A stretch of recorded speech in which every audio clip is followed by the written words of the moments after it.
I'm that vegan who pushes people away from veganism. I'm like, I'm pushing you away from being kind to animals?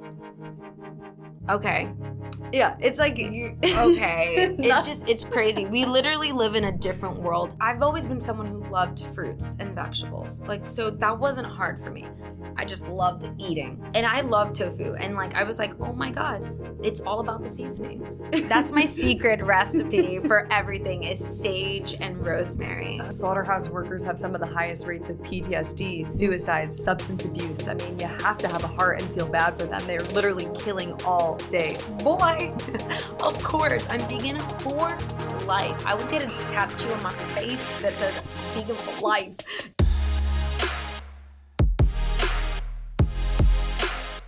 What the hell is up, you guys? Today I have a very special guest, Justina Adorno, on the podcast. Justina Adorno is a well-known actress. You may know her from 7 Seconds or Mayans or Grand Hotel, okay, people? We are sitting in the presence of a princess over here. Come on, stop it, girl. And she's a very compassionate animal rights activist. And today we're going to talk all about what it's like being an actress, working on sets, having to turn away certain foods and also makeup products and those challenges that you face with that. Also spirituality. We're going to talk a little bit about why you went vegan in the first place and really just break things down for you. So thank you so much for coming on today. Yeah, thanks for bringing me on and having me talk about my favorite thing, which is veganism, animal activism. I mean, when we first met, we were just like, we care so much about this. Why doesn't anybody else care? Right. But people do care, which is why we connected. We're like, there are individuals that care. Let's collaborate with each other and keep spreading the word because it's really not that hard. Absolutely. And we met at National Animal Rights Day a few weeks ago. Right. Justina and I were both giving speeches there, and I kind of just approached her with a camera and microphone, and I was like, bitch, what do you have to say about this? What the hell are you doing here? And she was like, I got you. Yeah. And the rest is history, and here we are today. So I guess, why don't you just give us a little introduction about yourself? Who are you, and what are you up to these days? Well, I am Justina Adorno. I'm an actor, but I literally tell everybody now, I feel like I'm more of an animal activist than anything. I'm from New York. I grew up in South Carolina, though, and there is where I, really established, what I wanted out of life, who I wanted to be, because I was in a place where I couldn't grow. I didn't see people that were like me, that wanted the same things. Everybody was very just small town minded and just didn't have the big dreams that I had. And then I went to college for acting, went to a boarding art school for acting, and then I came back to New York to pursue that. And, it's been great just because I've only loved two things. I've only been passionate about two things, which is acting and animals. But they kind of coincide because I'm like, oh, wow. To consolidate the two, I just really care about giving voice to those that are not being heard. Mm-hmm. And every character I've played has kind of been the underdog and has been somewhat silenced. And I'm like, wow, I can really do both. Mm-hmm. And I've been doing a lot of activism within my industry as well. Yeah, and I totally want to get into that and break that down, but I think it's super cool that you're using that platform in mainstream media to draw attention to animal rights and veganism. I just saw an interview you did the other day where somebody was commenting on what you were wearing, and you were like, yeah, well, these boots right here, this is a vegan leather, baby. And they were like, oh, okay. Well, this purse right here, this is apple leather, baby. Yeah, it's just easy. Yeah, it's a great conversation starter, and it's an awesome way to weave it in. And it's one of those things, well, if the animal agriculture industries don't want to comment on any of these things and bring the truth to people's eyes, then we will. Yeah, and it's just easy because nowadays it's just so accessible. Mm-hmm. I get excited about talking about veganism and vegan substitutions, and they're just everywhere that I'm like, hey, just so you know, we don't have to do this.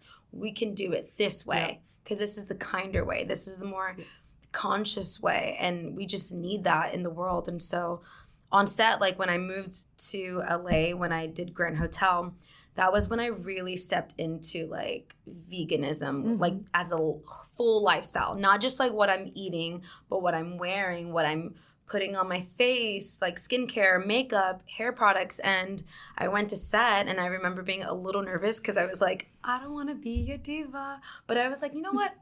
Fuck that shit. This is not being a diva. This is where I stand morally, and the option is there. And it's not going to be like a financial burden. It's not going to be like, where do we go? It's like literally CoverGirl has a vegan line, and it's at CVS and Dwayne Reed. Like, it's just like right there in our faces. So it's like the bare minimum that we Right. can do as people is to just not harm animals. yeah. And so by you requesting that certain makeup products be cruelty free, I literally feel like that is like the least that we can do. Right. And we should not be using products that are tested on animals. Right. It's why would we want to put something like that on our faces if they need to go through rounds and rounds of tests I know. on animals that are burning their eyeballs, that are removing their hair, causing cancer, whatever. It's scary. twisted. Yeah, it's twisted. And I find like whenever I would approach that, like my first day on set, I'm like, just so you know, did they tell you like I only wear vegan makeup, only use vegan hair products? It's an uncomfortable situation because they at first are just kind of like, oh shit, like I have to be mindful. And a lot of people just find that daunting. I'm like, oh, I'm sorry. You just have to take 5 minutes max to just Google. We're so privileged. We have these iPhones on right there. We can just vegan makeup, and it will have a list of vegan products. So, but everyone's always been really kind. But in the beginning, they're kind of like, oh shit. Like they freak out a little bit, and then they have to ask me these questions like, what makes it not vegan? And they're like, oh, this is dumb. Why would they put this? And I'm like, exactly. People don't realize there's actually ground up beetles in some of these Lipsticks makeup and stuff. Yeah, it makes the eyeshadow colors have sparkles in them. And so, I think it's really cool that you're able to put your own discomfort aside and have those uncomfortable conversations in order to draw attention to this pressing issue. 100%, because who's really uncomfortable are those animals. And like I hear from like other vegan friends, they're like, oh yeah, this other actor, they felt like they couldn't stand up for their veganism. And I'm like, bullshit. Let me see. Who is that person? I will talk to them, because that's bullshit. You're not being rude. You're not being a diva. You're educating people, and you're helping the animals, which apparently I thought that's what you wanted to do. Mm-hmm. And now you have the privilege to speak up for them, and now you're not. For me, I'm like, bullshit. Was there ever a point in your life where you didn't speak up for them? Can you recall a time where maybe you were just transitioning to veganism? And talk about that switch in your mindset. You didn't grow up vegan. No. So what was that process like for you? Yeah, dude, I had such a horrible relationship with food, because like reflecting back, I'm like, wow, I had so much guilt surrounding food that I just had like developed different types of eating disorders around it, because I didn't realize I was carrying so much guilt because I knew I didn't want to eat animals. And I was basically being like brainwashed by, my family and friends and society. And it's not that they were doing something wrong, because they were also brainwashed and told that this is normal. But I knew in my heart since I was a child that it was wrong. And like when I was 15, I saw like this documentary in school about what happens in the factories. And I remember being like, what am I doing? And I was the only one in the classroom like having a breakdown. And I was like, that's it, I'm vegetarian. I didn't even know what vegan was. And I found myself like going back and forth, and like at lunch, I would end up getting like a turkey wrap and eating it on the stairs, crying like, I'm so weak, I'm a horrible person, I hate myself. You know what I mean? And like, I'd be like, no, that's it. That was the last time. And then Thanksgiving would roll around, and my family's like, it's okay. It's just one day. We're going to pray. Like, and I'm like, who am I? I am disgusting. Like, I literally was hating myself for not standing behind what I cared about and what I was preaching to other people of like, if you love animals, don't eat them. But then I couldn't find the strength to like stand by that. And so it took me a long time to say enough is enough. What was that final change? Because I remember I was in the same boat, and for me, it was mostly just the social pressure you're describing. Yeah. Like when I was in high school, I had come across a livestock truck, and I saw these pigs on the highway, and I was in the car with my dog, and I was like, there's something really uncomfortable about this, and I don't want to participate in this. And so I wanted to go vegetarian as well. Right. And then I would go out with friends to eat, and the negative attention would be on me, and I really hated that, and I didn't know the terminology, or I didn't have the knowledge to talk about these things in an educational manner, and instead I would just get frustrated. And you want to fit in. You don't want people making fun of you, and if anything, I just wanted to have friends and go out and not have to worry about things. And so that social pressure ultimately would get to me, and I'd go vegetarian for 6 months and then eat a chicken nugget or something and feel bad about it. Right. And so it was kind of like a similar thing. It was similar to that. I never care about fitting in, but it was my own personal, like, I just love to eat. And I didn't think that I could enjoy food the way I did without being vegan, because we don't have the same products that we did like 6 years ago, So like I had that kind of conflict. And I don't know, there were so many moments where I thought that was going to be the moment, and it wasn't. So like I understand when people are struggling, but I'm like, if you keep going, it's like I always bring it back to the gym, because I have a problem with being consistent at the gym, but it's like consistency is key, and like continuously educating yourself and showing the nasty truth truly helps. It's uncomfortable, but like any process of growth, there is a huge chunk of time where it is so uncomfortable. You feel isolated. You feel like you can't hang out with friends. And like, so what? Like I didn't go to like a couple of Thanksgivings in the beginning of my process where I was like, I cannot do this anymore. And I made a Thanksgiving dinner by myself. Wow. And I was alone, and I was crying and also happy that I was like, I can do this. And my food was delicious. And I was like, you know what? I kind of don't want to be around my family right now, because there's a lot of toxicity when it comes to food anyway. So I was like, I need to work on this for me. It's not like I'm going to eat alone forever. Right. This is until I get my bearings down, where when people are like, oh, vegan, I'm like, shut the fuck up. Like, why? Like there's a lot of bullying that comes with being vegan. It's insane. And like, I've learned to be like, it's okay if you feel uncomfortable because I'm not eating dead bodies.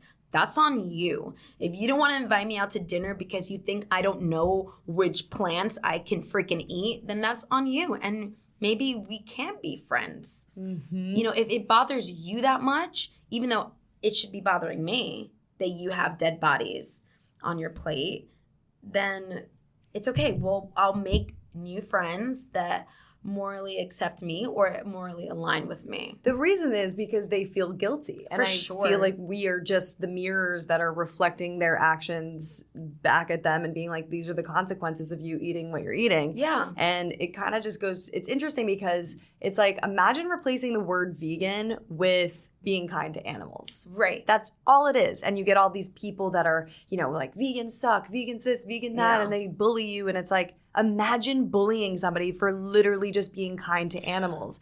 What is the difference between being kind to a dog or a cat or being kind to a pig, chicken, or even a fish? And being kind to yourself. Right. Being kind to yourself. I mean, I can't even tell you how many times, like, I will be around a bunch of people who are not vegan, and I don't even want to talk about it, because I don't want to make other people feel uncomfortable. This is not the time and the place. I get it, whatever.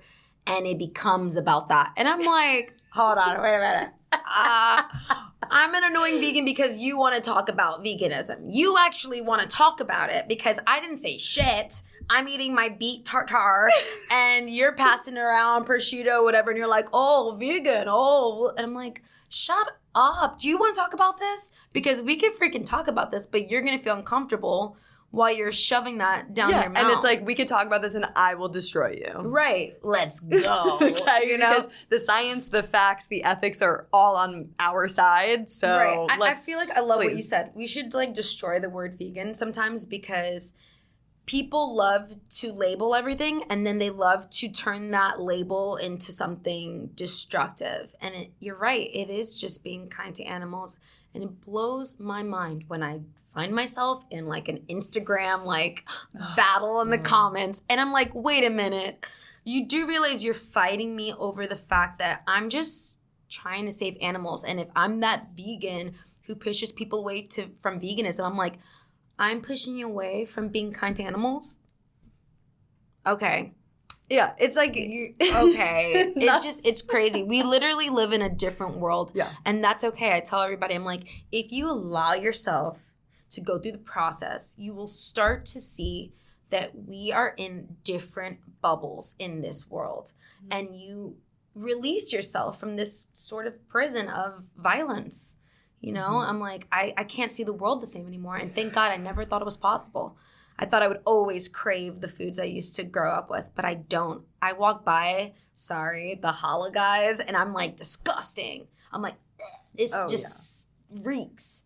It reeks. And I'm just kind of like, humans are scary. We're fucking scary. We're aliens to animals. We are. It's like, imagine if aliens came down to planet Earth and they were like, you look tasty. I'm going to take you, farm you and breed you, mutilate you, confine you, and then kill you and store your body parts on the supermarket shelves and then make you into a human noodle soup. It's disgusting. I mean, it is. And it's not even like you look tasty. They're like, I'm hungry.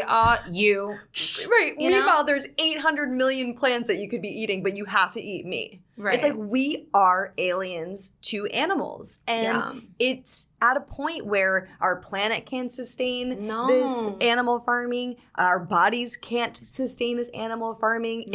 These products are killing us. They're killing the planet. They're killing animals. It's like, it seems that it would be common sense. Right. To leave these products off our plates, but for some reason, people are just literally addicted and caught up in their addictions. It really is addiction. And like my whole like relationship with food has changed dramatically. My relationship to my body has changed dramatically ever since I went vegan. It's the best thing I've ever done. Like, screw anything I've done with my career. Like, going vegan is my greatest accomplishment. And it's like, there's no agenda. Like, the agenda is more positivity, and I want you to feel better about yourself. Like, I'm not gonna wreak any benefit. You know, like, I don't understand the resistance, but I get it. Change is scary. Any habit is really difficult to break, but it's like, I wish people would just like be kinder to vegans. You know, it's annoying, and I'm kind of sick of it. Well, you have all these social justice movements of people doing amazing work, but then it's like, when it comes to actually walking the walk, they don't do anything. And veganism is walking the walk. We are talking the talk and we are walking the walk. Right. Whereas you have all these other people that can advocate for whatever cause and just run their mouths and hear themselves talk. But when it actually comes to lifestyle changes and things that we can do at an individual level, nobody's doing anything. Yeah, I say that all the time. I'm like, okay, the world is messed up, right? There's so many things I could be standing up for and like advocating for 1,000%. That's exhausting. The one thing I know that you can do that's going to make a huge difference is going vegan. Yeah. I'm like, so do you want to help the world, or do you not want to help the world? And support all other causes that you want to, as well as being vegan, going vegan. It's really, it's something that 3 times a day with your consumer dollars you can support and you can advocate for. So I guess, why don't you walk me through your day of eating, your daily habits? Like, when you were changing, what was that change like for you? And culturally speaking, maybe talk a little bit about if that was difficult or challenging at times. I mean, I've always been someone who loved fruits and vegetables. Like, so that wasn't hard for me. I was always like, I just loved eating. So like, in the beginning, I was doing more smoothies. I was more like raw in the beginning. Okay. And that's where I want to go back to, because I don't necessarily like, am I screaming about like all these substitutes and processed foods. You know, I think those are so important for the transitional phase to show you that like you can eat burgers, donuts, cake, ice cream, and it could be really, really delicious. But I started off being super healthy because I just wanted to be healthy. And I did more like a lot of tofu. And I love tofu. And like I was like, oh my God, it's all about the seasonings. Because that is part of my culture. My culture, Puerto Ricans, there's this thing called sofrito, which is a bunch of herbs mixed into this paste that seasons your food.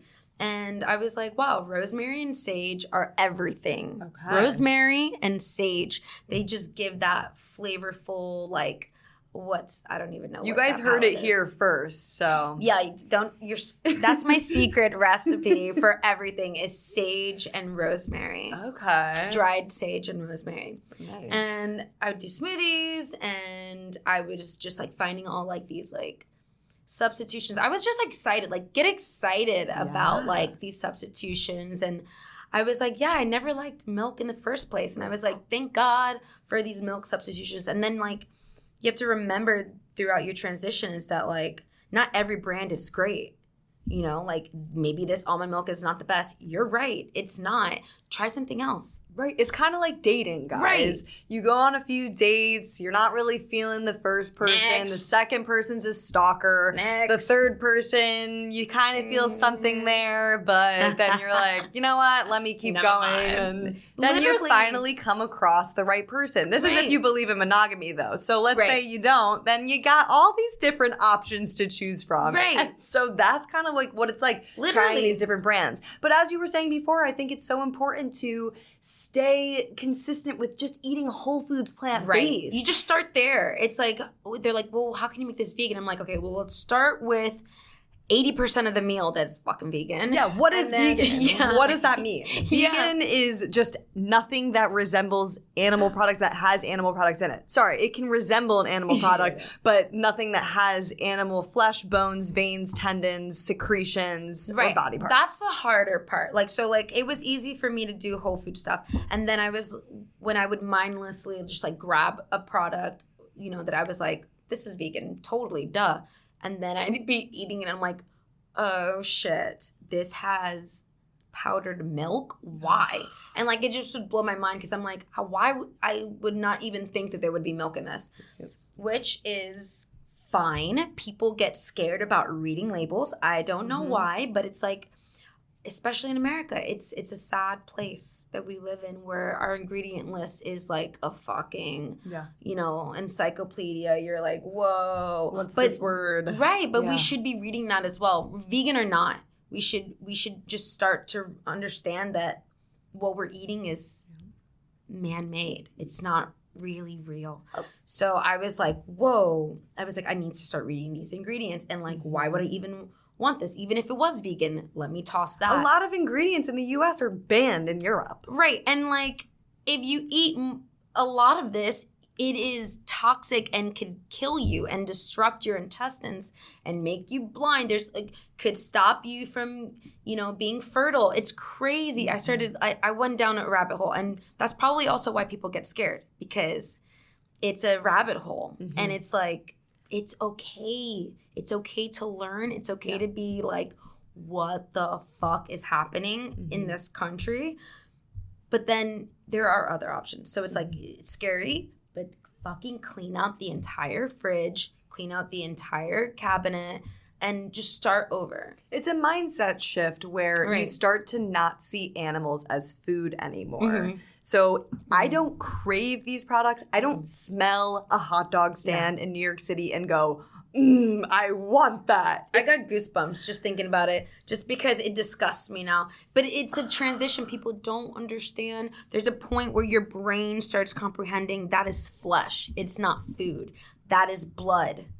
That is, and honestly, before I was vegan, I dated somebody who was super country, and like he was like, oh my God, like fresh D right here, and we're gonna try it here. And I was like, oh God, it's fresh. And I remember when I took a bite out of it, I felt the fear. I'm not joking.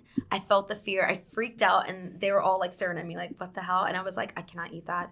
I was like, I feel feel it's trauma. And it's like, dude, we're eating trauma. We're eating trauma. And like, how can we not think it's not affecting us? Right. And when I started thinking like that too, I was like, what are we doing? Don't eat that. Like, I get so sad when I see like somebody that I love eating animals. I'm like, you are literally hurting yourself. As vegans, we're empaths, right? Yeah. We feel that suffering. We see that pain. We almost internalize it as our own. Yeah. And so it really is painful when, number one, you look at what's happening to billions of animals every single year. But then, as you were saying, when you look at what our beloved family and friends are putting in their bodies, and then years later ending up with cancer, heart disease, diabetes, and all these issues that could have been prevented. And it's really frustrating, but also these people have to make the connection in their own time. And it's hard to sometimes understand. It's like, why don't you care about this the same way I do? Right. But then I think back to, 6-7 years ago before I was vegan. And I'm like, I just feel that if somebody had told me the truth, I would have been open-minded to it, but it's hard to say. Right. I didn't have anybody. I didn't have anybody either. like consistently being like, Justina, watch this. Justina. And when I did find that community on Instagram while I was like transitioning, I was like, thank God. And I was so upset that I was watching those horrible videos, but I was like, I need this. I need to be shown the truth in order to wake me up. And honestly, like, it bothers me and I'll get upset, but I'm kind of like, people need to see this. And like, I know I'm on mute on so many of my followers, so many of my friends and family. Like, I lose following all the time because I post that, but I honestly don't care. I don't care, because if I could help one person, that's all that matters. Like, I had someone who watched Mayans and wrote on one of my pictures and was like, my daughter had an allergy to dairy, and I didn't even realize this stuff until I started watching Mayans, and I followed you, and then you started talking about veganism, and like my family's switching over to plant-based slowly but surely. And I was like, this is like the best comment I've received in such a long time. And I was like, this is why I do it. Because if I can help one kid from suffering and one family growing and educating themselves and getting healthier, then it's so worth it. You know what I mean? It's your purpose. It's your passion. It's why I believe that I'm here. For sure. I know it's my purpose. So 100%. Do you ever feel silenced in mainstream? Like, do you have a PR team that's like, just, shut the fuck up? No, they love it. They love it. I'm grateful, like, throughout my career in almost everything, I've always had support. Even if people don't understand it, even if I'm the only one that's like in that lane, I'm like, this is my lane. You know what I mean? I'm like, this is my lane, and everyone's gonna follow me behind me, Even if it's just me and 3 other people. We're gonna be the loudest, the most fun, the one that everyone's gonna be like, should we join that line? Because being vegan is fun and it's beautiful, and it's like, you feel so empowered and you feel like you're at least doing something that's good on this world, in this planet, even if you're failing in other areas. You know what I mean? Like, you're like, at least I'm doing this. Yeah. And everyone, I've had so much support. Like in Mayans, like our showrunner, Elgin James, he is vegan and his wife is vegan. I think she has like a shoe line that's vegan, and we would have a completely separate food line that was just catered to vegan food. And it wasn't just like one thing. It would be a list of options. And even when I worked on Grand Hotel, there was a chef who specialized in veganism, and he would be like, what do you want? I got you. And like, I've always been like received so well. Sometimes, like I said, with hair and makeup, they're like, because they're just kind of freaking out. They're like, oh shit, I have to like get it together. Mm-hmm. But it's been so great. Like you said, like, I feel like I'm actually living my purpose. I'm like, wow, I'm an actor so that I can also tell the stories of these animals. Mm-hmm. And I'm trying to figure out a way to continue to grow in that arena, because I want both.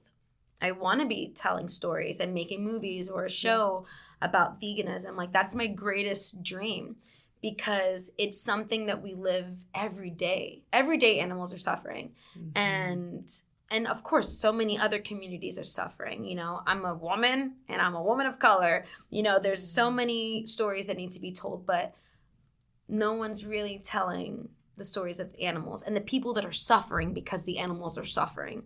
You know what I mean? Because it's my people that are suffering. I go to the grocery stores in the Bronx and I'm like, dude, the fruits and vegetables are rotting. Yeah. The only option my community has are these things that are in the freezer, like frozen chicken wings and frozen bullshit and chips and all this processed shit. It's despicable. You know? It really And is. I'm like, of course, I'm not mad at you. I'm not judging you. I was once there. And I hate that sometimes it feels like the accessibility to healthy foods is almost impossible. And it can feel like it's financially like a burden, but it's not. But what needs to happen is like our government needs to stop like subsidizing the meat and dairy industries. Yes, and like even just with like the fruits and vegetables, like it's not, we don't have the access to good fruits and vegetables. Right. Well, who is suffering long-term health consequences from these foods? It's people of color. 100%. Where are slaughterhouses? They are not on Park Avenue. Exactly. And it's so sad. And I'm like, I try to tell my family, I'm like, you are they want you to stay this way.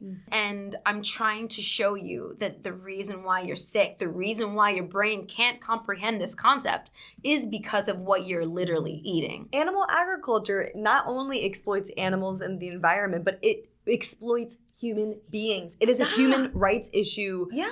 So much the same level as it is an animal rights issue. I went to a vigil. I think it was supposed to be for chickens, but the trucks didn't show up that day. And I remember asking one of the guys, I was like in the fence, I was like, ¿Cuándo la? And I'm like trying to figure out how to like communicate to them. And they were like, they're not coming. And I remember walking by and I saw all these Latinos working there. And I was just looking at them and they were staring at me like, you know, like this person trying to start trouble. And I started crying because I was just like, I hate that you are working in this environment where you are just around violence all the time. And you're intaking it visually, you're smelling it, you're being highly affected. And like, how can that not affect you when you go back home? You're exhausted. You're being, you know, polluted with this just garbage. And like, I'm like, this is the cycle. And I remember walking away, like, I'm not mad at these guys. I hate that this is the line of work that is available, that is easy, that obviously, like, you know, like back then, you know, like you would be on a farm and you'd do all this stuff, but not to the extent that what's happening now. You know what I mean? Like, this is like cart after cart after cart after hanging after hanging after hanging after slicing and impregnating. Like it's just disgusting, and I feel bad for the people involved, and it's just crazy. Yeah, I mean, slaughterhouse workers have some of the highest rates of PTSD, suicides, substance abuse. I mean, you have to have a heart and feel bad for them. They're literally killing all day long. Like, nobody grows up and is like, I want to be a slaughterhouse worker. They're in desperate need, and they're in desperate situations where that's where they end up working. And a lot of people that work in slaughterhouses are illegal immigrants, are people of color, are people that are suffering as well. And there's a case actually right now that I'm working on a documentary with my job where we're telling a story of how prisoners were forced to work inside of a chicken slaughterhouse. And we're going to be interviewing some of these people, and they're going to share their experience. And there's all these lawsuits going on where they're going to talk about how it's actually human slavery. Yeah. And so it's like, if you don't go vegan for the animals, at least go vegan for the people that are doing the dirty work for you. For you. That's the part. And it's like when people are always like, okay, Justina, I'm just curious if the cow lived a happy life and then, you know, it was getting old and then we killed it, would you eat it? And I'm like, no. No, bitch. I'm going to form a relationship with that cow, and I'm going to want it to die when it was meant to die. Like, there's no humane way of killing anything. Oh, they're screaming and fighting for their lives. I mean, there's quotes from slaughterhouse workers that these people are saying that the pigs would come up to them and try to lick them and kiss them right before they had to like beat them over the head with weapons, you know? So sad.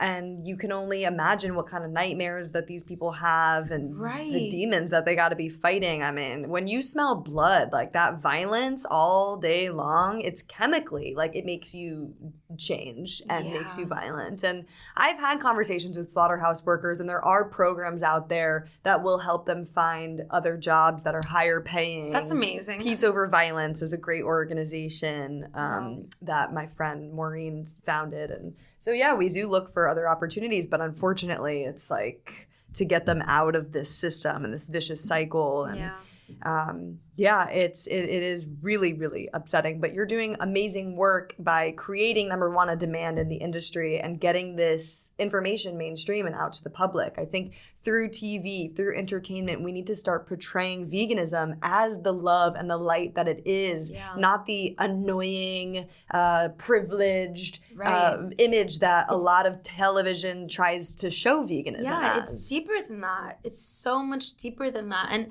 it's so hard to say that all when someone's asking you, like, oh, you know, like it's hard to get that deep, so I get how that deeper message can be missed, but it's like, how long do you have? Like it's so important. It's so important. I'm glad that we talked about the workers because no one does. No one does. Yeah, and nobody wants to talk about the animals either, but yet they eat these products every day, 3 times a day. I know. So what are some of like the main challenges of being vegan? Is it dealing with friends and family? Is it the work aspect of it? How do you then overcome that? Being vegan is no longer difficult for me anymore. Like, I remember my boyfriend was like, oh, so it's going to be, like, he made some sort of comment. I was like, boy, of course, I'm vegan for life. I will get a tattoo on my face that says vegan for life just because, like, it's so serious. Animal liberation yes. on my arm.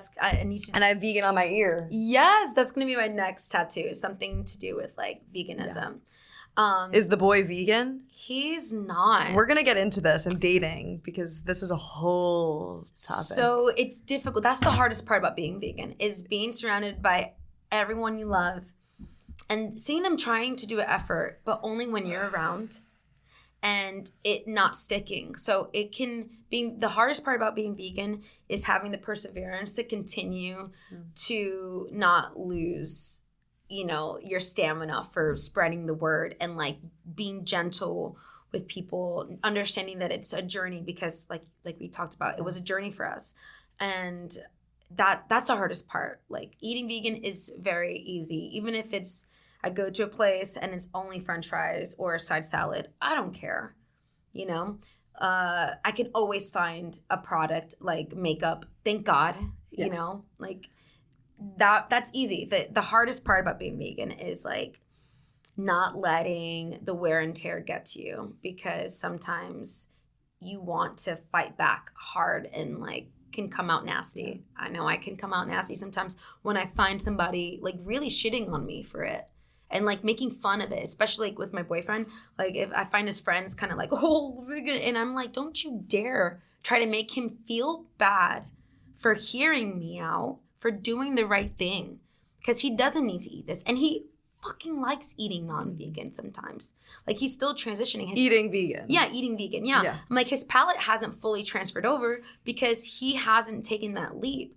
And with you being a bully in his ear, I know they're not trying to be a bully, but I'm like, you are.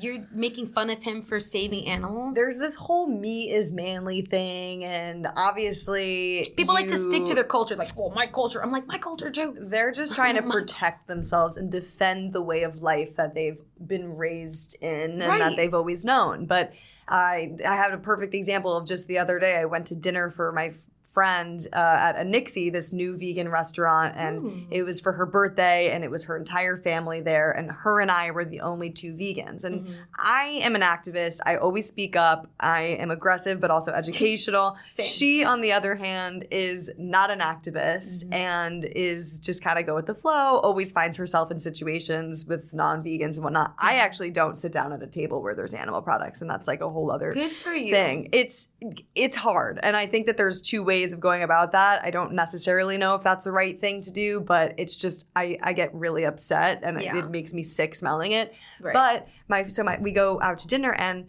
I was walking into the restaurant, and there was a pizza place next door, like a 99-cent pizza place next to this like fancy vegan restaurant. And inside, I see my friend's brother and her boyfriend, and I'm like, "What the hell are you guys doing in here?" Like, it's one night. It's one night. I'm like, "We're going to dinner next door." They're like, "Do you want some? Do you want some of our pizza? Take a bite." And I'm like, "No, idiot. I don't want any of your breast milk smeared bread." Yeah, it's You like weirdo. rotten titty milk. That's basically what I told him, and he shut right up. But it's like, I don't take that shit. Like, you're trying to egg me on, and like by me bringing up just how weird it is that you're actually eating that, like you're gonna have a 99-cent slice of pizza over like a freaking $200 amazing Mediterranean meal that doesn't cause suffering. It's just like, how odd are you? Yeah, you know? it's sad, and I get that's why when people are like, "Oh, vegans think they're better than us," and it's like,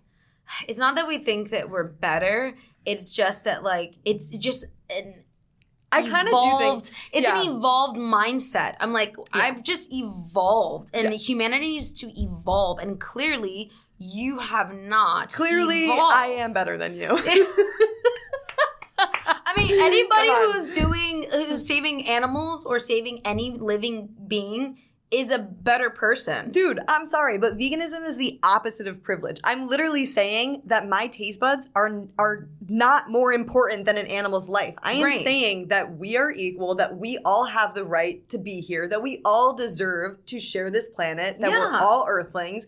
What about that is privileged? Right. Like, if anything, I'm sacrificing my own sanity. Right. Dealing with you guys. It's not fun being vegan around other non-vegans. Like, I kudos to you for not sitting in tables when that's hard. You know what it was? Is I just started, after going to the slaughterhouses, I found myself really having PTSD from like being inside some of these places, doing rescues, smelling like the feces, the blood, hearing the screams. I'm like, when I would sit down at a table and see like a chicken or like a slab of flesh, like it just like would bring me back to being inside of these facilities, and I would like start to get really uncomfortable that I wouldn't even be able to focus on the dinner. And as you were saying, the whole conversation would become about all me, where I get my iron, where I get my protein. And I was like, I need to not do this, and I need to take a step back, which sucks sometimes because I'm not invited to places sometimes anymore. Yeah.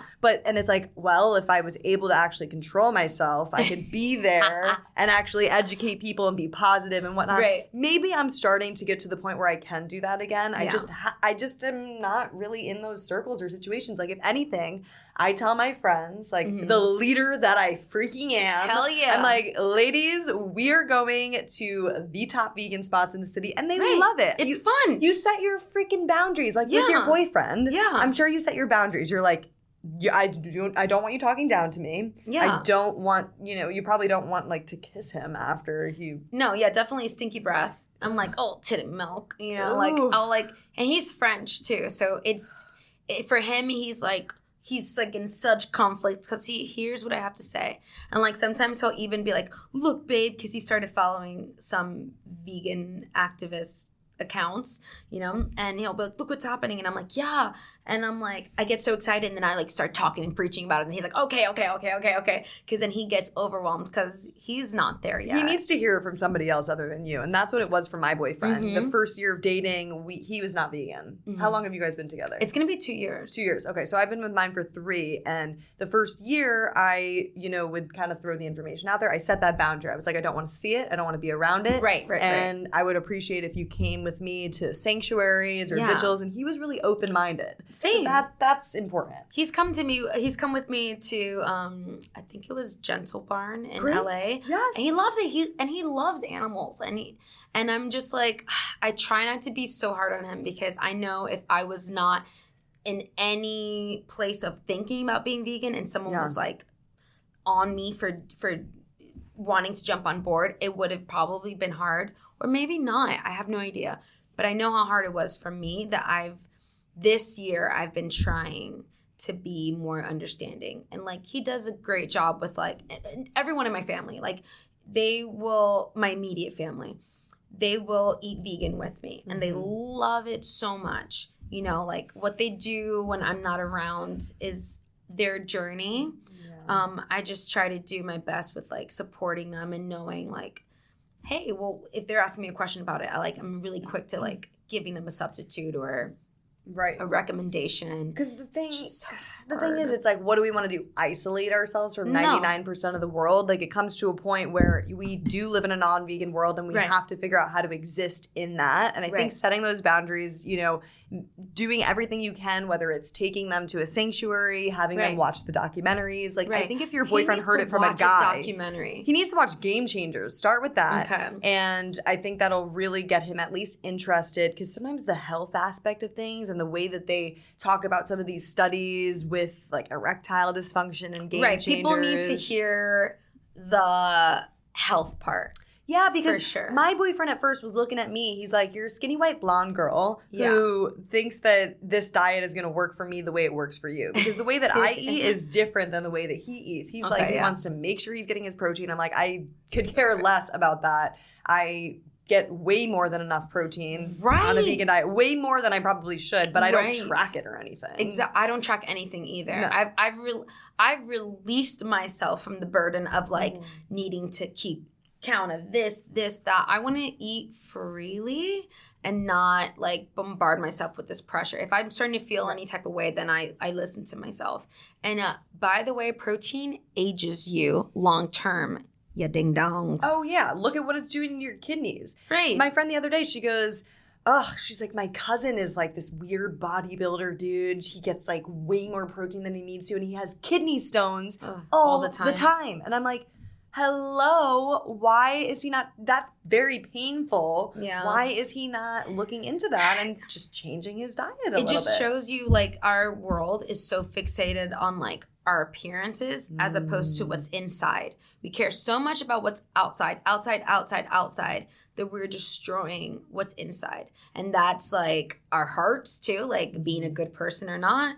Our health, like the way we think, like we do not care about the insides. Dude, but you're gonna look so much better when you go vegan. Like I look back at some pictures, my skin from the dairy, the bloat that I had. I'm like, I've only felt better, looked better, had better digestion. My mind is clearer. Like I have way more energy. I'm like bouncing off the walls half the time. Literally, like, the mind is everything. Like when I was started to go vegan, I literally started to feel more spiritually aligned with myself and just started to feel like I can do almost anything. And that's when my career started taking off, honestly, was whenever I decided to go vegan. And everything just started going, just lining up. And like clean vegan too. Like it's like once our bodies can like stop fighting to process all of this bullshit, our brains can relax too, and things just start cleansing. You know what I mean? From your speech, I noticed that you were talking about source and energy and law of attraction a little bit. I kind of got a sense that we're on the same page with a lot of that stuff, but I really do believe that veganism is a spiritual awakening. It is. And it's like a higher vibration. Like you're vibrating at an energy level that's more connected to source and light. And do you want to maybe explain a little bit what that means and maybe like what manifestation is in law of attraction and how that's related to veganism? Yeah, I mean, it's kind of hard to explain, right? It's hard to explain. It's more of a feeling. And it's like when you can look past yourself and like trust process and learn to live with less and learn to live for others before yourself, and want to live with more peace. Like it just all like makes sense to like it going back to source. Peace, only what you need, selflessness, and you can look at an animal and feel connected. I mean, I'm so grateful that like I can look at an animal and like feel so much. People who don't, I had someone say, dogs have souls, and I was like, oh, I cannot be your friend. I can't be your friend if you don't believe that a dog has a soul, if you don't believe animals have souls. I'm like, they are the most pure entities on this planet. You can communicate with them without having the same language. That is powerful. And I'm so grateful. Ever since I was very young, I could communicate with animals. I really believe that about myself. And sometimes more than with people. 1,000%. Well, fuck people. Yes. Just kidding. You know what I mean? Animals over people. For sure, all the time, unless you're an animal person and like truly an animal person. Yeah. And don't get me wrong though, veganism is not just about loving animals. Like you don't even have to love animals to go vegan. It's loving life. Yeah. It's like appreciating life for life's sake. Animals, they're not going to give me anything. There's nothing I can gain from a pig, right? Yeah. They're not going to help me in my career. They're not going to be my love partner. You know, like there's like I would hope not.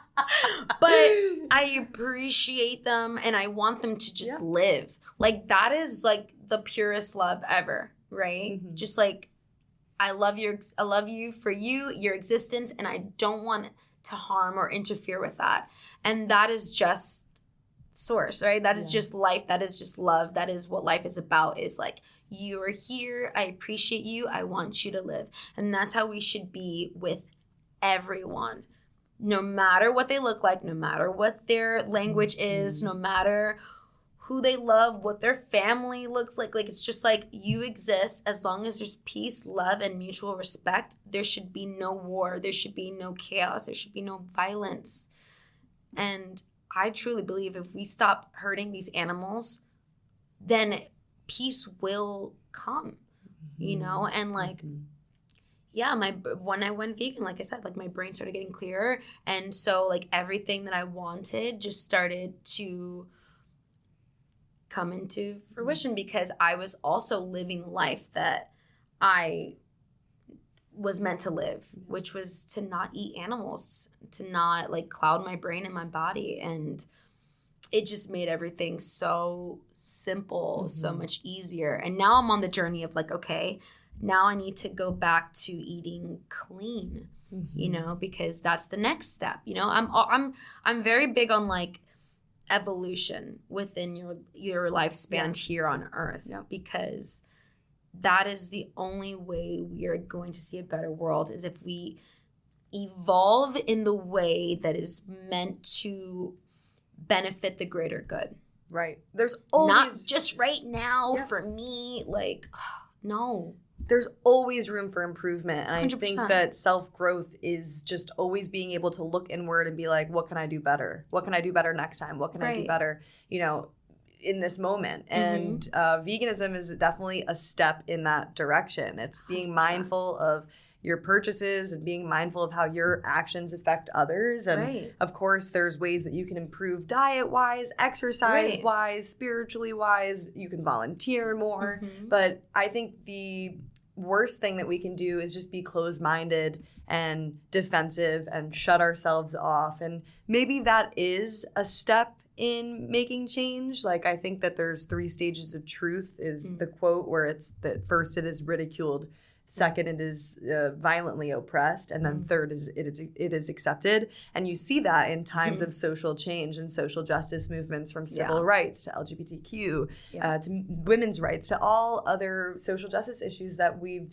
made major strides in, and also animal rights. You see people ridiculing us, you see them humiliating us, that you see it being violently oppressed. You know, activists are beaten, thrown in jail, killed. Look at what's happening to activists exposing animal agriculture in Brazil. They're being shot all over the place, not just Brazil. But it is really, really, it's sad. And I really do hope that people wake up so that we have a future for our children and our children's children. So I guess as we begin to wrap things up, what do you see the future of veganism and this movement?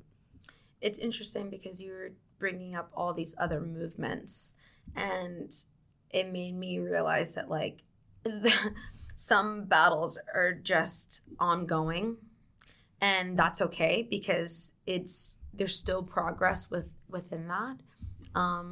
Veganism is not going away, just like the yearning for peace is not going away, and veganism is a part of that,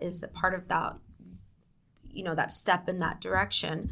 And we're taking over, baby. But I really do believe that. I mean, like, we're so powerful, and we keep getting silenced because all these industries, they're like, okay, we either beat them or join them. It's getting really difficult to beat them, so they're starting to join us. And I just wish that more people would just give it a chance. I see the future being much more vegan. I hope that the future is much more plant-based, like very like on a more whole food diet lifestyle. And I really hope the future goes back to educating each other in how to grow food. It's so sad that like we don't know how to do that. I don't know how to do that. And I don't want to be negative, but sometimes I am scared for the future because we are losing the quite literal root of everything. So I just like want to tell everyone, like, if you care about humanity, if you care about your children's future, your children's future, like, this is important, because fruits and vegetables, seeded things, planting things, that is the way and source of life. Not making animals in a lab, not impregnating by hand all these animals in factories. That is going to keep us in the death sentence that we're walking towards right now. Like, we need to project our future into being back to where we started from, which is fruits and vegetables.